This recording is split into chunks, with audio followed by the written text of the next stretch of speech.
네, 이번 시간은 페이지 222 개업 공인중개사 등의 금지행위다. 이것이 갑니다.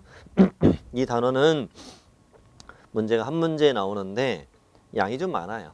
양이 좀 많고 하지만 문제가 어렵진 않아요. 일단 제목만 봐도 알 수 있듯이 이 금지행위라는 것은 개업 공인중개사 등에게 다 적용된다. 그래서 개공, 소공, 보조원, 사원, 임원 모두에게 적용되고 중개업을 하는 자는 전부 다 금지행위해서는 안 된다. 상식적으로 그렇죠. 개공은 하면 안 되고 중개업은 중개 보조원을 해도 되고 말도 안 되는 거죠. 금지행위는 밑에 까만색 박스 안에 7가지가 들어있는데 개공 등은 다음 각호 행위를 해서는 안 된다 이렇게 되어 있고 7가지 중에서 1, 2, 3, 4 이렇게 묶어보세요. 1부터 4까지를 이렇게 묶어요. 이렇게 묶어요. 묶어서 뭐라고 쓰냐면 판매 명수 1-1 그다음에 567을 묶어서 관직상투 관직상투는 3-3 이번에 개정됐죠. 3년 이하 징역 또는 3천만 원 이하 벌금을 받겠다고 그랬잖아요. 군데군데 이제 3-2라고 써 있는 거 있으면 다 고치세요. 이렇게 고치세요. 자, 하나씩 찾아보죠. 1번은 매매의 매자. 매매의 매자. 2번은 두 번째 줄에 자기의 명의에서 명자. 명자. 3번은 보수에서 숫자. 보수의 숫자. 4번의 두 번째 줄에 판단에서 판자. 그래서 4, 1, 2, 3. 판매 명수. 이따가 본문은 그 순서대로 제가 넣었어요. 자, 5, 6, 7은 관직상투. 중간에 분양, 임대 등과 관련 있는 증서에서 관자. 관련 있는 증서의 관자. 6번에 2개 들어있어요. 직접에서 직자. 쌍방에서 쌍자. 7번은 맨 끝에 투기. 부동산 투기에서 투자. 관직상투. 3-3이다. 문제가 이렇게 나오기도 해요. 다음 중 1-1, 3-3이 연결이 바르게 된 걸 찾아라. 이렇게 내기도 합니다. 이런 문제 나오기도 하고 가장 잘 나오는 문제는 다음 중 금지행위가 아닌 걸 찾아라. 금지행위인 것을 다 찾아라. 뭐 이런 문제가 매년 거의 출제되고 있죠. 자, 오른쪽 내용 들어갑니다. 제가 순서대로 판매 명수 순서대로 간다고 그랬죠. 양거는 1번은 제목이고요. 제목 안에 들어있는 박스를 공부하시는 거예요. 읽어볼게요. 자, 중개대상물의 거래상 중요사항에 관하여 거짓된 언행 그 밖의 방법으로 중개 의뢰인의 판단을 그르치 가는 행위는 금지행위로 1-1이다. 일단 거래상 중요사항이 뭔지는 안 물어봐요. 일단 거래상 중요사항이라면 개공이 제대로 설명만 했더라면 나는 계약을 하지 않았을 거야 라는 계약 체결에 있어서 중요사항입니다. 이 중요사항에 대해서 거짓된 언행을 했다. 거짓말치고 뻥치고 구라쳤다는 얘기예요. 그 밖의 방법은 중대한 하자를 설명하지 않는 침묵행위예요. 침묵행위. 거짓된 언행을 하거나 알려주지 않는 방법으로 의뢰인의 판단을 그르치 않는 행위를 해서 계약이 성사되면 너는 1-1로 처벌되어요. 이 문장만 이해하면 끝. 동그라미 2번에 몇 가지 밑줄 칠게요. 동그라미 2번의 첫 줄에 그 밑줄이요. 확정되지 않은 토지의 개발 계획을 설명하며 토지의 매매를 중개했다. 이만큼. 시험에 나오기도 했었어요. 있지도 않은 개발 계획이 있다며 야 빨리 개발돼. 이거 개발돼. 빨리 사. 빨리 사. 이렇게 해서 거래가 성사됐다. 너는 처벌된다. 1-1이다. 그리고 세 번째 줄 개발 제한 구역으로 지정되어 매수하려는 사람이 없는데도 이를 숨기고 토지 매매를 중개하는 행위. 자, 중대한 하자를 설명하지 않은 거죠. 또 소송에 계류 중인 사실, 경매가 진행 중인 사실 이런 걸 설명하지 않고 거래를 성사시킨 경우 이런 것들이 다 금지행위로 문제를 풀면 된다. 되게 쉬워요. 눈에만 익히면 돼요. 자, 판례 1번도 한번 시험에 나왔었는데요. 자, 판례 1번 세 번째 줄 끝에부터 밑줄 치세요. 개공과 매도인이 서로 짜고 매도 의뢰 가액을 숨긴 채 이에 비하여 무척 높은 가격으로 중개 의뢰인에게 부동산을 매도하고 차익을 둘이 나눠 먹었다. 금지행위. 발라먹었네 둘이 짜고 이런 말이지. 금지행위. 2번 판례는 딱 한 번 나왔었는데요. 자, 거래상 중요사항에는 두 번째 줄 중개대상물의 가격에 관한 사항도 중요사항으로 볼 수 있는 이상 이에 포함된다. 중개대상물의 가격도 거래상 중요사항에 포함된다. 5 이렇게 풀면 됩니다. 1번 금지행위 끝. 자, 두 번째 금지행위는 제가 적어볼게요. 중개대상물의 매매를 업으로 하는 행위다. 자, 중개대상물은 뭐예요? 중개대상물은 토지, 건축물, 임목, 광업재단, 공장재단이에요. 그 다음에 매매는 사고 팔고죠. 업이라는 건 계속적으로 하는 거죠. 계속적으로. 한마디로 이거예요. 토, 건, 입, 광, 공에 대해서 매매를 계속적으로 하면 당신은 1-1 이런 얘기예요. 우리는 직업이 중개업이잖아요. 직업이 중개업이기 때문에 알게 된 정보를 가지고 매매를 반복적으로 하면 투기를 할 가능성이 높다. 그 이유 하나만 가지고도 당신네들은 토건입광공의 매매를 반복적으로 하는 금지행위다 라고 돼 있는 거예요. 이게 앞으로 언젠간 개정될 거예요. 이거 개정된 거. 이게 너무 과한 규제다 이런 지적을 받고 있어요. 그래서 아니 내가 내 돈 가지고 부동산을 사고 파는 것도 반복적으로 하는 것이 이 범죄라는 게 말이 되냐. 앞으로 개정될 것으로 보이는데 우리 시험까지는 금지가 될 거예요. 금지될 겁니다. 그래서 이제 뒷장 넘겨보시면은요. 뒷장 넘겨보시면은 자, 맨 위에 토지, 건축물, 임목, 광업재단, 공장재단, 분양권 이런 것들이 매매를 업을 했을 땐 다 금지행위예요. 이게 문제 되게 잘 나와요. 자, 다음 주 금지행위 찾아라. 1번 주택매매업 금지행위, 상가매매업 금지행위, 토지매매업 금지행위, 임목매매업 금지행위, 공장재단, 광업재단 매매업 다 금지행위로 풀어야 돼. 자동차 매매업 이건 금지행위 아니지. 중개대상물이 아니니까 토, 건, 입, 광, 공, 매매업 다 금지행위. 다 금지행위. 동그라미 2번하고 3번은 잘 안 나와요. 해석상 매매를 반복적으로 했을 때 위반이니까 내가 거주할 목적으로 집 사는 거 이런 걸 위반으로 볼 수 없지 않냐. 중개사무소를 운영하기 위해서 상가 건물 한 칸을 샀다 이런 걸 위반이라고 볼 수 없지 않냐 이거지. 그리고 3번은 임대업은 금지행위는 아니다. 매매업하고 헷갈리라고 되는 거지. 시험에 나온 적은 없어요. 매매를 반복적으로 하는 금지행위, 임대업은 내가 건물 사서 그냥 임대업 하는 거잖아요. 반복적으로 매매한 건 아니니까 임대업은 금지는 아니다. 다만 법인은 임대 관리할 수 있거든. 임대 관리. 임대업은 법인은 못해요. 법인의 겸업제한 위반일 뿐인 거지 금지의 위반으로 형벌 대상이 되는 건 아니다. 법인의 겸업제한 위반은 임등치가 될 뿐이에요. 근데 금지행위 위반은 형벌 1년 이하 징역 1,000만 원 이하 벌금이거든. 어쨌거나 임대업은 금지행위는 아니고 그리고 세 번째 줄에 그 공인중개사인 개공은 겸업 제한이 없거든요. 그래서 임대업을 하는 것이 전혀 위반이 되지도 않아요. 그냥 매매업이 금지행위다. 이것만 알면 됩니다. 자, 판매까지 했습니다. 판매. 자, 명은 원래 이제 한 문장인데 이 한 문장 안에 두 개의 문장이 들어있어요. 그래서 제가 일부러 박스에다가 두 개의 문장으로 나눠놨고 시험에도 이게 둘 중에 하나만 나와요. 자, 중개사무소 개설 등록을 하지 아니하고 중개업을 영위하는 자. 우리는 흔히 짧게 무등록 중개업자 이렇게 부르는데 무등록 중개업자라는 용어는 없다고 그랬잖아요. 중개사무소 개설 등록하지 않고 중개업을 영위하는 자 이 말이에요. 자, 무등록 중개업자임을 알면서 그를 통하여 중개를 의뢰받는 행위, 또 무등록 중개업자임을 알면서 그에게 자기의 명의를 이용하게 하는 행위. 간단히 이제 좀 말씀드리면 저번에 입문 과정보다는 좀 더 자세히 말씀드릴 수 있어요. 이제 많은 실력이 되니까 우리.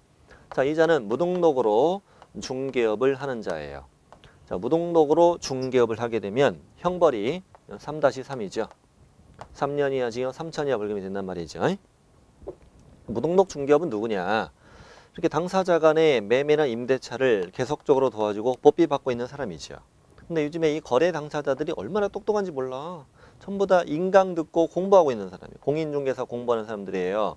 근데 A가 내가 네 땅 팔아줄게. 법비 내가 반만 받을게. 알겠다고 팔아줬고 계약서 써주고 계약서 쓰는데 지 이름은 안 써. 직거래로 써. 그러자 얘네 둘은 딱 눈치챘지. 내가 인강에서 공부했던 무등록 중개업자를 만났네. 설레. 그래서 이제 A가 복비 줘. 그랬더니 우리 학원, 우리 인강 다니는, 인강 보고 있는 이 열심히 공부하는 친구들은 딱 알잖아. A가 무등록 중개업자는 알잖아.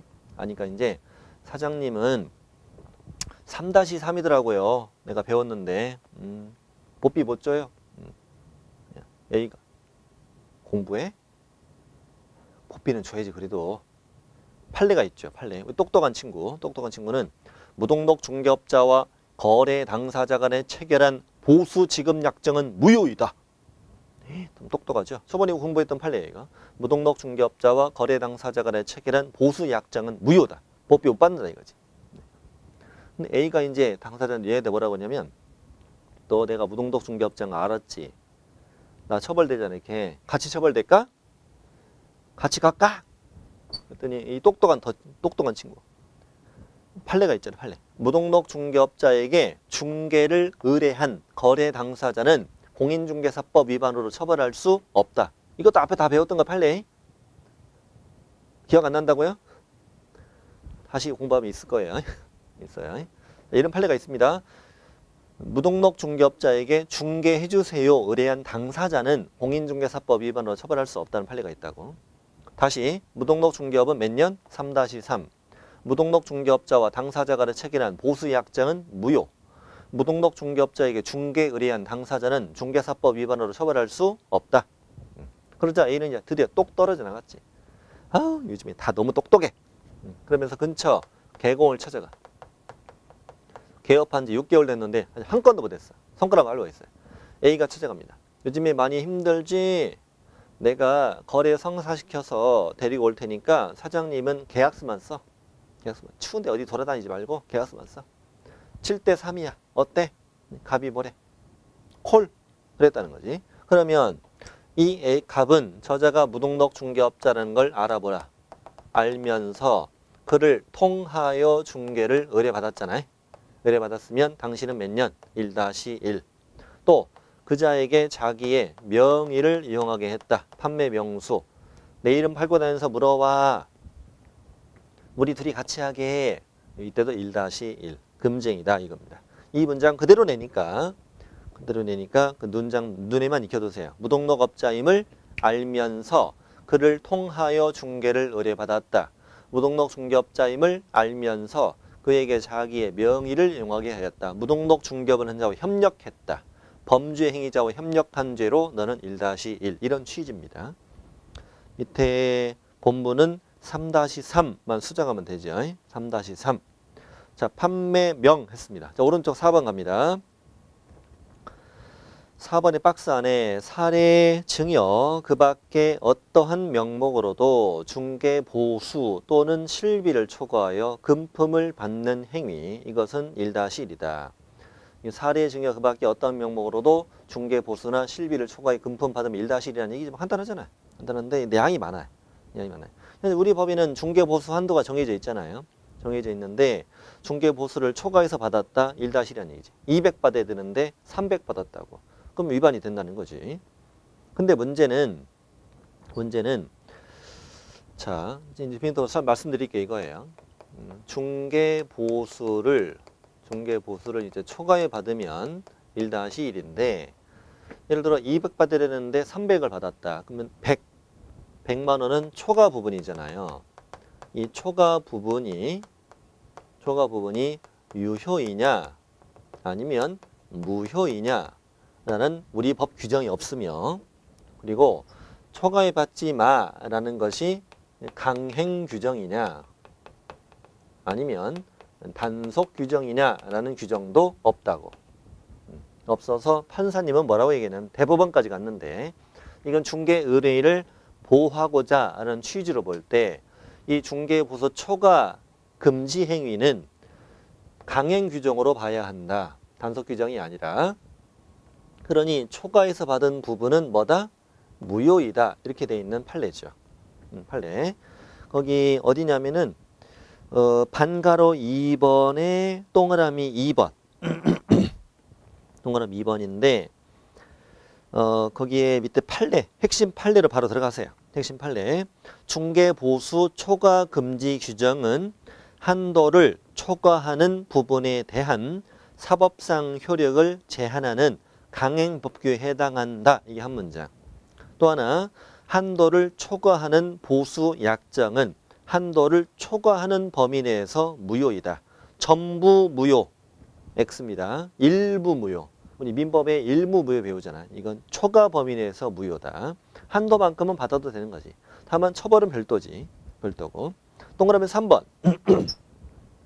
자, 개공이 보비 200 받았는데 의뢰인이 더 주고 싶대. 이뻐 죽겠대. 우리 집 팔아줘가지고. 내가 100을 더 주겠대. 그래서 개공이 나 괜찮다고 나 200만 받을 거라고 더 주지 말라고 나 위반이니까. 근데 의뢰인이 화를 내. 지금 내 성의를 무시하는 거냐 지금. 100 더 받으라고! 그래서 어쩔 수 없이 100을 더 받았지. 100 더 받은 건 이 100만 원은 뭐라고 써졌냐? 감사비, 수고비 이렇게 다른 명목으로 영수증을 써줬지. 이것이 위반이냐 아니냐는 대판이에요. 이것도 위반이다. 왜냐하면 저 위에 법조문, 박스 안에 법조문 뭐라고 돼 있어요? 사례 증여 그 밖에 어떠한 명목으로도 초과에 받으면 위반이라고 돼 있잖아요.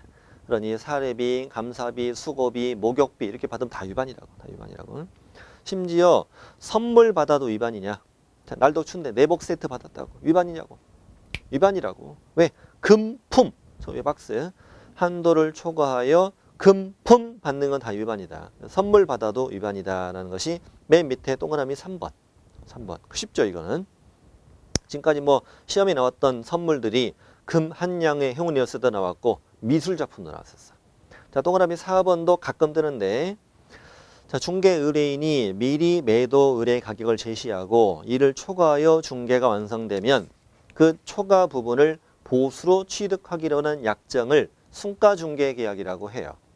예를 들어 매도인이 개공한테 우리 집을 3억에 팔아주고 나한테는 3억만 안겨줘. 3억을 초과해서 팔지 사장님이 다 드셔. 3억 천에 팔았다. 내가 3억 천짜리 계약서에 도장 찍어주겠다고.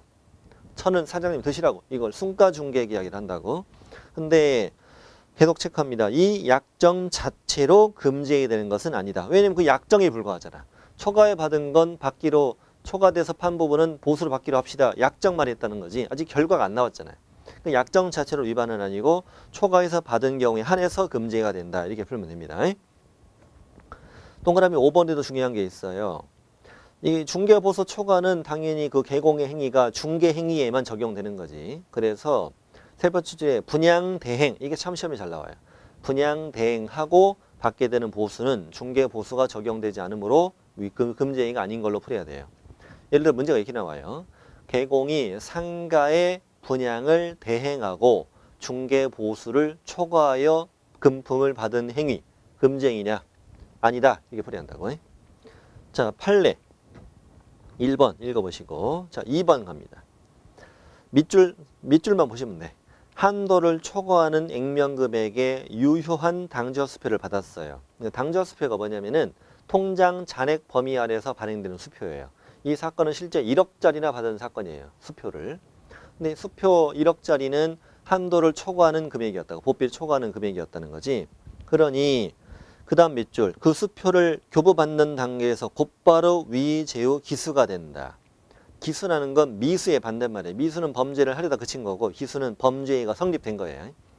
그러므로 그 후에 수표가 부도 처리되었거나 의뢰인에게 반환되었더라도 여전히 위 성립에는 죄후 성립엔 아무런 영향이 없다. 한도를 초과해서 액면금액의 당좌수표를 받았다. 추후에 부도나서 돌려주었다. 금쟁이다 아니다? 금쟁이다 이렇게 불러는 얘기야. 근데 개공이 뭐라고 주장하냐면 아니 이 수표가 부도나서 돌려주었다면 그건 내 잘못이 아니고 결과적으로는 나에겐 아무런 이득이 없었다는 건데 이게 왜 위반이냐 그랬더니 그 다음 밑줄 의뢰인에게 현실적으로 한도 초과액 상당의 재산상 손해가 발생함을 이 금지행위 요건으로 하는 것은 아니다. 한도 초과물의 손해가 발생함을 금지행위 요건으로 한다. 이러면 틀린 거죠. 자, 3번 아까 말씀드린 분양대행 중개보수 적용하지 않는다. 4번은 시험에 한 번도 안 나왔어요. 앞으로도 안 낼란가 봐요. 이거 이제 어떤 사건이었냐면 제주도의 감귤밭 사건이에요. 사건인데 A의 땅이 있어요. A의 땅은 감귤밭이에요. 농지지 농지. 농지니까 가격이 크진 않아요. 근데 이제 개공이 A를 찾아가요. 찾아가서 내가 당신 농지를 내 비용을 들여서 이 농지를 택지로 개발을 해주겠다. 그런 다음에 지적 분할까지 해서 이것을 팔아주겠다. 너에게는 내가 3억을 안겨주고 나머지는 내가 먹는데 이 비용을 다 털고 나면 얼마 안 돼. 그랬더니 A가 3억 줄게 이 말 듣고 뿅 갔어. 뿅 가서 개공에 맡겼지. 나중에 정말 3억을 안겨줬어요. 안겨주고 개공이 나머지를 먹었는데 엄청 먹은 거야. 그래서 A가 개공을 복비 초과로 찔렀습니다. 이때 과연 위반이냐? 그러면 이때 개공이 받게 되는 그 보수 있잖아. 이 보수가 무엇이면 위반인 거예요? 중개 보수이면 위반인 것인데 그 대신 이 일련의 행위가 무슨 행위여야 돼? 중개 행위이어야 하는데 판사님이 볼 때 이 행위, 일련의 이 행위를 중개 행위로 볼 수는 없다. 단순한 중개로 보기는 어렵다는 거지. 택지로 개발해서 분할하는 걸 중개라고 볼 수는 없잖아요. 이런 건 이제 어떤 컨설팅 또는 위탁을 받아가지고 개발을 하는 행위, 어떤 도급 행위 이렇게 본 거예요. 그래서 그 밑줄 읽어보실게요. 토지를 분할하고 택지로 조성해 일부를 타에게 매도하고 어느 정도 위험 부담을 안고 이득을 취하는 행위는 단순한 중개 행위로 볼 수는 없다. 이런 얘기입니다. 자, 그래서 중개 보수 초과 위반이 아니란 얘기예요. 자, 5번 갈게요. 5번.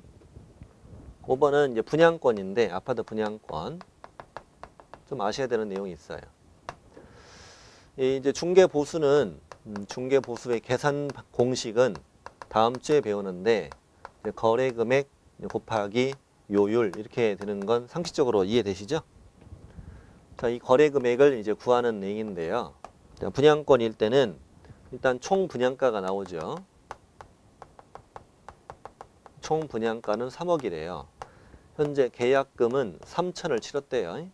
앞으로 이제 중도금을 쭉 낼 텐데 아직 중도금 치르기 전에 프리미엄을 5천을 붙여서 이 분양권을 A가 B한테 팔고 개공이 이걸 도와주고 보비를 받은 거죠. 개공은 어떻게 보비 받았냐면 이 거래 금액을 3억 5천이다. 3억 5천 이렇게 해서 이제 보비를 받았어요. 이 아파트가 완성되면 3억 5천짜리가 될 테니까. 그런데 우리 법에는 중개사법은 이 거래 금액을 3억 5천으로 할 것이냐 아니면 8천으로 거래 금액을 할 것이냐는 규정이 없어요. 그래서 판사님은 뭐라고 했냐면 이 거래 금액이란 단어의 뜻이 뭐냐? 거래하면서 둘이 주고받은 금액이란 뜻이 아니겠냐? 그럼 현재 B는 A한테 이 분양권 얼마 주고 샀냐? 그렇지. 8천을 주고 매수한 거지. 나머지 중도금을 쭉 얘가 낼 테니까. 그러니까 이것을 거래 금액으로 해야 돼 라는 내용이었다고. 자, 읽어보자고요. 5번. 분양권 매매를 중개한 경우 거래 가액이라 함은 밑줄이 중요합니다. 당사자가 거래 당시 수수하게 되는 총 대금이다. 실제로 거래하면서 얘네 둘이 주고받은 총 대금이다 이거야. 이것은 뭐예요? 계약금, 지금까지 납부한 중도금에 피를 합한 금액이죠. 아직 중도금 내진 않았지만 여기 사건은 지금까지 낸 중도금 피를 합한 금액이다. 이걸로 거래 가액을 봐야 한다고.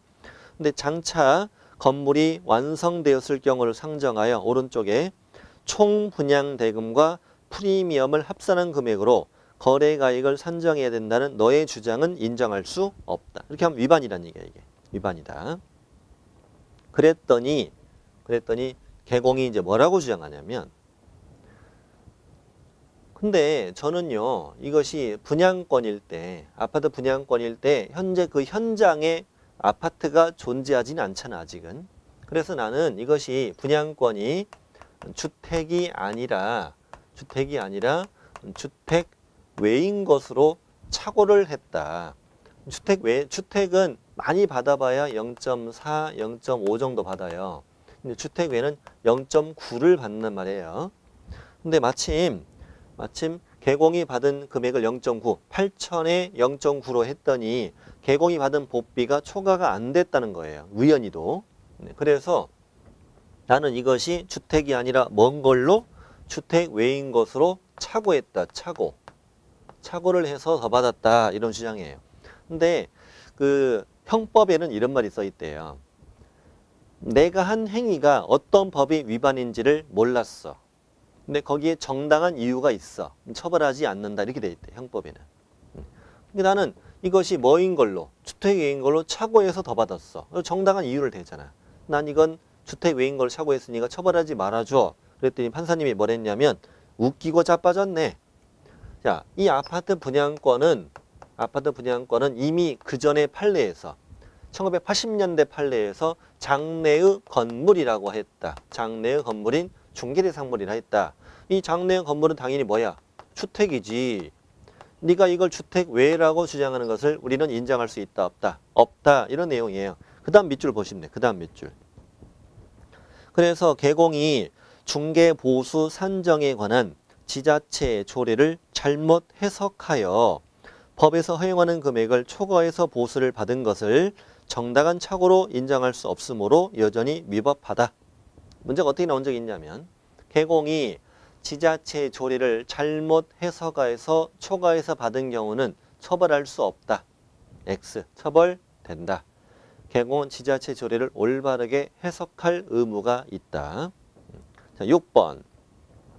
지금 다 중개보수에 관한 내용이에요. 6번은 하나, 둘, 셋, 넷, 다섯 번째 줄까지는 이미 다 배운 거예요. 우리 권리금은 중개대상물이 아니랬잖아요. 그래서 영업용 건물의 영업시설, 비품 등 유형물, 거래처, 신용, 영업상 노하우, 영업상 이점 등 무형의 자산 가치 이런 것들은 중개대상물이 아니다. 그 건물의 가치가 아니니까.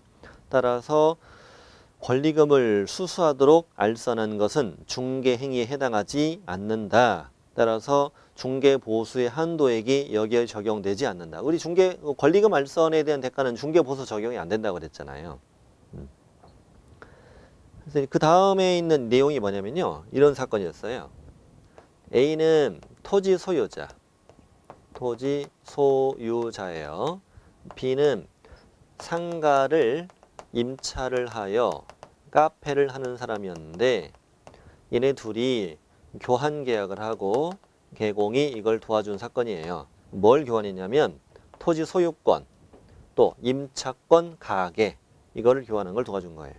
그러면 소유권과 임차권 이거를 교환하는 걸 도와줬으면 이건 중개지. 중개인데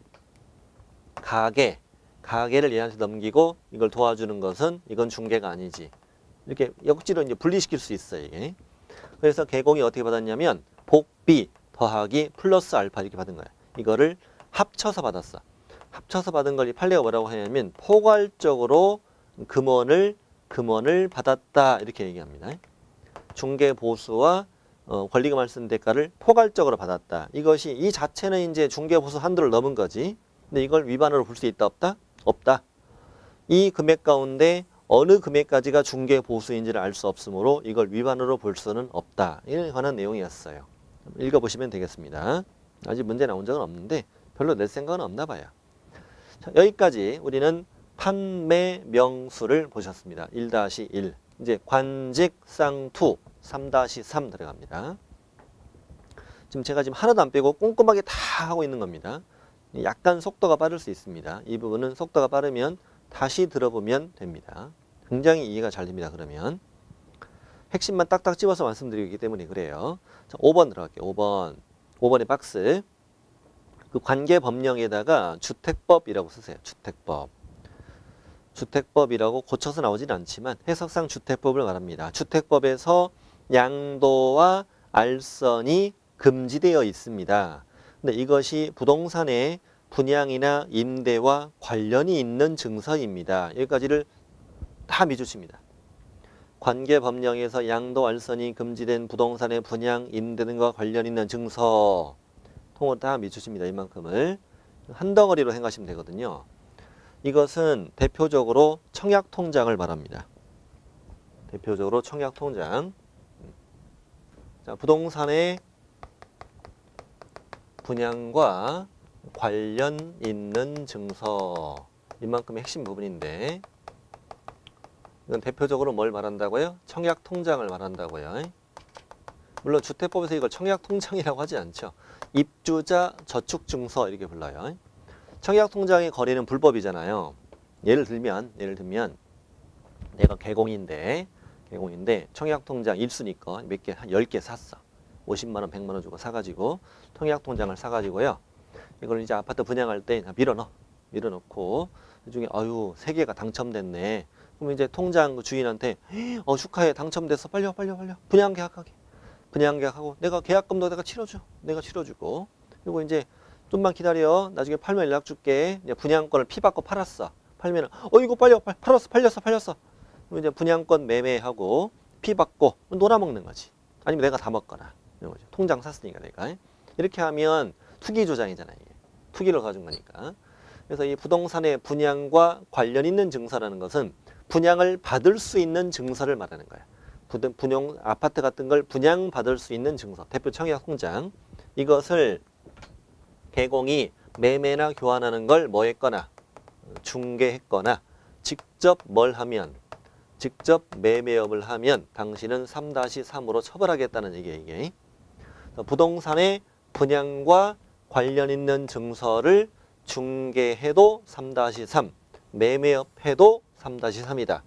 딱지를 접지도 말고 치지도 마라. 시작. 딱지를 접지도 말고 치지도 마라. 접어도 3-, 쳐도 3-입니다. 중개해도 3-3, 매매업해도 3-3이다. 됐습니다. 3-2가 아니고 자꾸 3-2라고 입이 붙어가지고요. 3-3, 3 이렇게 이해하시면 됩니다. 근데 좀 더 이제 볼 게 있는데 동그라미 1번에 이제 주택법에서 양도나 알선이 금지되어 있는 부동산의 분양과 관련 있는 증서라는 것은 주택법에서 배우셔요. 이거 공법 시간에. 주택법 39조에 공급시설 교란 금지라는 걸 배우십니다. 그 부분에서 배우는 부분이니까 참고하시면 돼요. 대표적으로 뭐 입주자 저축 증서도 있고 주택 상환 사채도 있고 무허가 건물 확인서, 건물 철거 예정 증명서 이런 게 있어요. 무허가 이 동네 새로 개발해요. 무허가 건물이라도 사적으로는 네 거잖아요. 이게 딱지 주는 거예요. 부동산을 받을 수 있는 딱지. 건물 철거 예정 증명서, 철거될 거니까 나 부동산 받을 수 있는 딱지를 주는 거지. 이런 것들은 다 부동산을 분양을 받을 수 있는 증서지. 분양을 받을 수 있는 증서. 다음 페이지. 2번에 제가 방금 말씀드린 거 들어있고 동그라미 3번 보시면 위 증서를 양도, 양수, 알선한 자는 전부 다 주택법 위반이에요. 주택법도 3-3이에요. 3년 이하 징역 3천 이하 벌금. 그러므로 거래 당사자는 청약통장을 사고 판 거래 당사자는 무슨 법 위반? 주택법 위반이에요. 또 개공 등이 위 증서를 알선했으면 개공은 주택법 위반이면서 동시에 중개사법 위반이에요. 이게 주택법에는 알선한 자도 처벌한다고 되어 있거든. 개공은 주택법 위반 33, 공인중개사법 위반도 33이야. 숫자 고치세요. 33 똑같아요. 주택법도 33이고 여기도 33이야 다. 시험에 이렇게 물어봐요. 청약통장 매매를 알선했다. 개공이 알선했으면 당사자는 주택법 위반 33이다. O. 개공은 주택법 위반 33이다. O. 개공은 공인중개사법 위반 33이다. 5. 이걸 다 맞게 풀면 돼요. 이면 됩니다. 그렇게 말면 됩니다. 더 이상 할 필요 없습니다. 동그라미 4번. 아파트의 특정 동호수에 대한 피분양자로 선정되거나 분양계약에 체결된 분양권은 장내 건물인 중개대상물에 해당하므로 위 금지정서에 해당하지 않는다는 판례가 있습니다. 이 금지정서에 분양계약에 체결된 분양권 안 들어간다고. 이게 이제 1989년에 있었던 건데요. 뭐 굳이 말씀드리면 이거예요. 분양권인 상태에서는 현재 그 건물이 존재하지는 않는다. 검사 측의 주장이에요. 건물이 존재하지는 않는다. 그리고 분양권도 부동산의 분양과 관련이 있는 증서이지 않냐. 그러니 이 분양권의 매매를 중개했다면 여기에 속한다라는 검사의 주장이죠. 그때 이 판사님은 야, 그 증서는 그 증서가 아니고 이 증서라는 것은 분양을 받기 전에 그 분양을 받을 수 있는 증서를 말하는 거고 이 분양권은 이미 분양계약이 된 걸 말하지 않냐. 그러니까 이거는 장내의 건물로 봐야 된다. 중개대상물로 봐야 되지 이거는 위 금지증서가 아니다. 이런 내용이었어요. 이 선이 딱 그어진 거예요. 그때. 분양계약 체결이 기준이지. 분양계약 체결된 이후는 금지증서가 아니고 중개대상물이다. 분양계약 전에 그 분양을 받을 수 있는 증서를 말한다 이거예요. 이 금지증서가. 밑에 판례도 참고로 읽어보시면 되고요. 6번째 갑니다. 이제 여섯 번째 금지인은 중개 의뢰인과 직접 거래. 이것도 쉬워요. 그 단어만 이해하면 되니까. 자, 제목 자체가 중개 의뢰인과 직접 거래. 거래 당사자 쌍방대리. 일단 직접 거래 먼저 보면 직접 거래 위반하면 이제 3-3. 자, 이자는 누구? 개공. 이자는 누구? 중개 의뢰인. 일단 중개 의뢰인이 되려면 얘네 둘 간에는 첫 번째 무슨 계약이 있어야 되지? 그렇죠. 중개 계약 체결이 먼저 있었어야 당신이 중개 의뢰인이 되지. 그러니까 이게 이 위반 행위가 성립되려면 당신은 누구여야 돼? 중개 의뢰인이어야 되는 거지. 이게 중개 의뢰인 되려면 먼저 중개 계약 체결이 있었어야 되죠. 그럼 그 다음에 개공이 할 일은 상대방을 찾아서 중개를 해야지. 중개하지 않고 내가 이자와 뭘 했다.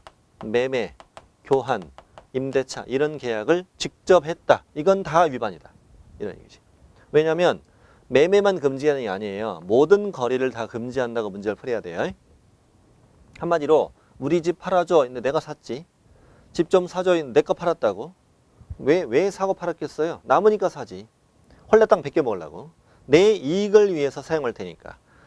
내 직업은 상대방을 찾아 중개, 공정하게 거래가 되는 걸 도와주는 게 내 일인데 내 이익을 위해서 계약을 하면 이건 처벌하겠다 이런 뜻이죠. 중개 의뢰인과 이런 계약을 하면 다 위반이다 이거야. 교환도 위반이에요. 임대차 다 위반이에요. 다 위반입니다. 임대차 다른 계약을 해도 나에게 유리한 쪽으로 계약이 될 가능성이 높잖아요. 그래서 다 위반으로 보는 거예요. 그래서 이제 오른쪽에 동그라미 1번하고 동그라미 2번은 참고로 읽어보시고 동그라미 3번 읽어볼게요. 중개 의뢰인과 직접 거래는 중개 의뢰인으로부터 중개 의뢰를 받고 개공이 중개 의뢰인과 매매, 교환, 임대차 계약을 직접 하는 걸 다 말한다. 직접 거래 범위 안에는 매매, 교환, 임대차가 모두 포함됨에 주의해야 한다. 4번도 잘 나와요. 직접 거래가 금지되는 중개 의뢰인 범위 안에는 소유자뿐만 아니라 대리인과 수임인도 포함한다. 이 사람이 우리 집 팔아줘. 누구를 보냈다고?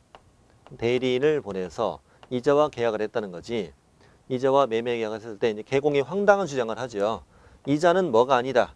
중개 의뢰인이 아니다. 이런 주장을 하는 거지. 근데 판사님이 뭐래요? 야, 걔가 걔여야. 걔가 걔다이. 그래서 대리인과 계약을 해도 뭐다? 직접 거래다. 수임인과 계약해도 직접 거래다. 직접 거래가 아닌 거. 의뢰받은 물건을 가족 명의로 사는 거 직접 거래가 아니다. 그러니까 개공 명의로 계약을 할 때 위반이구만. 결국 빠져나갈 방법은 다 있네. 다 있네. 생활정보지에 광고된 물건을 사는 것도 직접 거래가 아니다. 그자는 중개 의뢰인이 아니니까. 주인 거래라고 광고된 걸 개공이 전화해서 내가 사겠다고. 이건 직접 거래가 아니지. 그자는 나에게 중개 의뢰한 게 아니니까. 3번이 중요하고요. 다른 개공의 중개로 매도 매수하는 건 직접 거래가 아니다. 되게 잘 나와 이게. 나오는데 예를 들면 이거예요. 이자는 개공값. 그리고 이자는 이제 매도를 원하는 사람. 여기는 개공을 우리 집 좀 팔아줘요 라고 을에게 의뢰를 했다고요. 의뢰했고 이때 개공을이 뭐해서 중개에서 갑이 샀다 이거야. 매수했으면 이거 직접 거래 아니다. 이 판례는 두 가지가 들어있어요. 그다음 이제 개공병, 개공이 한 명 더 있어요. 이 사람이 집 좀 사줘 라고 의뢰를 했는데 병이 중개해서 갑이 아까 그 물건을 이렇게 팔았다. 이거 다 직접 거래가 아니다. 이런 내용이야. 아니다. 그거는 뒷장에 2번 판례에 나와요. 2번 판례. 230쪽에 상단부 2번 판례. 1번 판례는 뭐 한 읽어만 보시면 되고 물론 중요하지 않으니까 2번이 중요합니다. 개공갑이 매도인으로부터 매도 중개 의뢰받은 다른 개공 의뢰 중개로 부동산을 매수하였다. 끊으시고 여기까지 내용을 다시 말씀드리면 매도인들로부터 매도 중개 의뢰받은 건 갑이 아니라 을이야, 을. 을이 매도인들로부터 매도 중개 의뢰받는데 그 을이 중개에서 갑이 샀다 이 말이야. 그 다음에 매수 의뢰를 받은 개공병이야, 병. 병이 매수 의뢰 받았는데 그 병이 중개에서 갑이 아까 그 물건을 팔았다 이거야. 두 개 다 직접 거래가 아니다 이런 내용입니다. 자, 쌍방대리 가죠. 쌍방대리는 두 사람 모두로부터 위임을 받아서 계약 처리를 개공 혼자서 외롭게 하는 거예요. 두 사람 모두를 대리해서 혼자서 계약서 쓰고 있어. 그러면 이거는 어느 한쪽이 불이익을 당할 수 있으니까 쌍방대리 하면 3-3. 세 번째 줄. 당사자 동의가 있더라도 하는 행위는 쌍방대리 금지행위에 해당합니다. 민법과 다른 점이죠. 두 사람 모두의 동의가 있어도 하면 안 됩니다. 안 되고 2번이 중요합니다. 어느 한쪽을 대리하는 건 일방대리라고 그래요. 일방대리. 예를 들어 괄호 안에까지 정확히 익혀두세요. 개공이 임대 의뢰인을 대리하여 임차 의뢰인과 임대차 계약을 체결했다. 일방대리잖아요. 실제 얘기 많이 하잖아요. 전세 임대차 계약 같은 거 할 때 집주인 얼굴 보는 경우는 매우 드물어요. 매우 드물어요. 집주인을 대리해서 개공이 계약서 써주죠. 이렇게. 이런 것은 직접 거래가 아니다. 쌍방대리가 아니라 일방대리라고 그래요. 일방대리. 죄송합니다. 일방대리라고 하니까 이 금쟁이 아니다. 이 정도 보시면 돼. 일방대리가 참 시험에 잘 나옵니다. 일방대리가 참 잘 나온다. 다음 투기저장행위 마지막. 투기저장행위는 일부러 이게 두 문장이라서 오른쪽에 큰 글씨 보세요. 1번 두 줄, 저 밑에 2번 두 줄. 이게 일부러 두 개로 나눠놨어요. 보기 편하게. 참 저 되게 친절하지 않아요? 여러분 읽기 편하시라고. 자, 두 줄을 해놨습니다. 첫 번째 건 뭐냐면 간단해요. 미등기 전매를 중개했다. 아주 극단적인 상황 하나 제가 만들어 볼게요. 자, A가 우리 집을 팔아줘 라고 찾아왔어요. 찾아왔는데 금매로 나와서 금매. 시가보다 1억이나 싸게. 이번 달 말까지 반드시 팔아야 된대. 이번 달 말까지 4억 없으면 난 죽을지도 모른대. 이런 식으로 금매로 나왔어요. 개공은 아싸 기회지. 아싸 기회. 근데 내 명의로 사고 싶은데 너무 많이 사가지고 돈이 없네. 그래서 친구 B, 동네 친구 B한테 전화해. 야, 빨리 계약금 4천 가져와. 4천 가져와서 얘 돈 받아가지고 얘한테 걸어요. 얘는 둘이는 아직 만나지도 않았어. A한테 뭐라고 하냐면 내가 일단 계약금 걸고 이번 달 말까지 4억 주겠다고. 4억 주는데 지금 당장 살 사람이 안 나타나니까 살 사람 나타나면은 나도 좀 수고비도 있고 그러니까 좀 더 붙여서 팔면 도장 찍어달라고.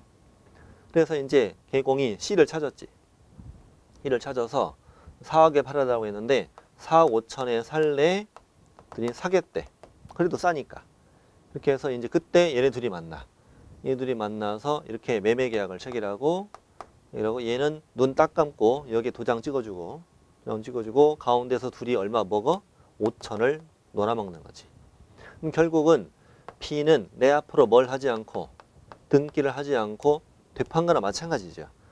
얘네 둘은 아예 미등기 전매한지도 몰라 지금. 미등기 전매한지도 모르고 이렇게 아예 존재를 숨기려는 경우도 있어요. 근데 미등기 전매할 때 뭐 이런 경우도 있지. 처음에 계약서 썼다가 내 앞으로 등기 안 하고 다시 되파는데 이렇게 이제 계약서 한 장, 두 장, 석 장 써가지고 이렇게 다이렉트로 넘기는 거죠. 3자 합의가 되면 등기는 유효하잖아. 등기 유효하지만 다만 처벌되지. 얘네들은 미등기 전매한지로. 근데 B는 아예 존재를 숨겼죠. 나 혼자 미등기 전매한 거죠. 이 미등기 전매를 하는 행위는 결국은 뭐 목적이 뭐야? 탈세와 투기 목적이죠. 투기 목적. 이것을 개공이 뭐 했어 지금? 도와줬지. 도와줬으면 투기를 뭐 했다? 조장했다 이거지. 투기를 조장했다고. 됐습니다. 그러면 이제 이 미등기 전매를 한 자는 무슨 법 위반이며 얘는 이제 공인중개사법 위반은 아니니까 다른 법 위반이고 개공은 이 법에 따라 이제 3-3이 되는 건데 일단 법조문 먼저 읽어보자고요. 탈세 등 관계 법령을 위반할 목적으로 탈세 등을 목적으로 하면 돼요. 그냥 탈세 등을 목적으로 소유권 보존 등기나 이전 등기를 하지 않고 이 부동산을 다시 매매하는 걸 중개했다. 이렇게 읽으면 더 쉽게 읽어져요. 다시 탈세 등을 목적으로 보존 등기도 안 하고 이전 등기도 안 하고 다시 부동산을 매매하는 걸 도와줬다. 투기 조장 행위다. 거기 1번에 좀 문장 알아야 돼요. 미등기 전매를 한 자는 부동산 등기 특별조치법 위반으로 3년에 1억 세요. 미등기 전매를 한 자야, 한 자. B 말하고요. 개공은 미등기 전매를 중개했으면 투기 조장으로 3-3 이렇게 되고요. 다음 2번에 밑에 판례 볼게요. 판례는 읽으면서 이해가 됩니다. 자, 부동산을 매수할 자력이 없는 갑은 넉넉한 사람은 아니구만. 갑이 전매 차익을 노려 을로부터 이 사건 부동산을 매수하여 계약금만 걸어놨구만. 그리고 중간 생략 등기 방법으로 단기 전매하여 각종 세금을 포탈하려는 것을 개공이 고용한 중개보조원평이 알고도 동조하여 전매를 중개했다. 갑의 미등기 전매를 보조원이 도와준 사건이네. 그런데 중도금 지급기일이 임박하도록 전매 차익에 생길 만한 가액으로 이걸 사겠다는 자가 나타나지 않은 거야. 똥줄이 타들어가죠. 결국 계약 이행을 하지 못하면 계약금을 몰취당하므로 이러한 손실을 방지하기 위해 처음에 산 매수대금보다 더 싼 값에 팔고 말았다. 그래서 갑은 결과적으로 이익은 고사하고 오히려 손해를 입었다. 그랬어도 이 병의 중개 행위는 투기조장 행위로 볼 것이다. 그래서 황당한 주장한 거죠.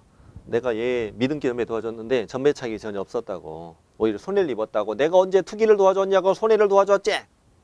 그래서 너는 애초 목적은 투기 조장이니까 처벌된다는 얘기입니다. 전매 차익이 없어도 위반이다. 자, 반가로 2번 마지막입니다. 관계법령에 따라 어디 및 조치하면 전매 등 권리 변동이 제한된 부동산. 자, 어디 있을 거예요? 전매 등 권리 변동이 제한된 부동산. 자, 일정 기간 투기가 우려되어서 일정 기간 못 팔게 막아놓은 부동산. 대표적으로 밑에 해설에도 나오지만은 투기 과열지구 안에서 분양권 매매 금지되잖아요. 그런 것처럼 일부 전매가 제한된 부동산에 대해서 매매를 뭐 했으면 중개했으면 너도 투기 조장이지. 투기 조장은 두 가지. 미등기 전매 알선, 전매 제한된 부동산의 알선 두 가지. 3-3이다. 됐습니다.